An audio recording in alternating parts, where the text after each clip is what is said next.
Hello दोस्तों, एक नई वीडियो लेकर आप दोस्तों के लिए हाजिर हुए हैं। डायरेक्टर मोहम्मद हफीज़ ने खिलाड़ियों पर सख्ती से मुतालिक अपने ख्यालात का इज़हार करते हुए कहा, मेलबर्न टेस्ट मैच में ऑस्ट्रेलिया के हाथों सनसनीखेज मुकाबले में शिकस्त के बाद मीडिया से गुफ्तगू करते हुए टीम डायरेक्टर मोहम्मद हफीज़ से सवाल हुआ कि खिलाड़ियों पर इतनी सख्ती क्यों की जा रही है। वीडियो में आगे बढ़ने से पहले आपसे छोटी सी रिक्वेस्ट है, आपने अभी तक हमारे चैनल को सब्सक्राइब नहीं किया तो चैनल को कर दे सब्सक्राइब, बेल के आइकन को भी दबा दें और ऑल पे प्रेस कर दें ताकि आने वाली वीडियो का नोटिफिकेशन आप तक पहुंचता रहे। तो चलते हैं बिना टाइम वेस्ट किए वीडियो की जानिए, जिस पर टीम डायरेक्टर ने जवाब दिया कि खिलाड़ी इंटरनेशनल क्रिकेट खेल रहा होता है तो वो ऑफिशियल ड्यूटी पर होता है और इससे दौरान आप सो नहीं सकते। अगर इस दौरान कोई सो रहा होता है तो बताएं मुझे कि वो अपनी ड्यूटी पर क्या कर रहा है, यानी कि ड्यूटी नहीं कर रहा। इसकी वजह से हमने उन पे सख्ती करना शुरू की है।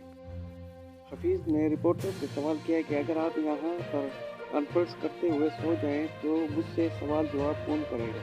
इसके लिए आपको जागना होगा। अगर जागेंगे तो सवाल जवाब भी होंगे।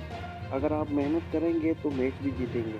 तो यही हमारे पाकिस्तान टीम ने किया कि मेहनत नहीं की तो इसकी वजह से ऐसी शिकस्त मिली है। तो दोस्तों, ये थी आज की वीडियो अच्छी लगी लाइक करें, शेयर करें, चैनल को जरूर सब्सक्राइब कर दें। मिलते हैं अगली वीडियो में।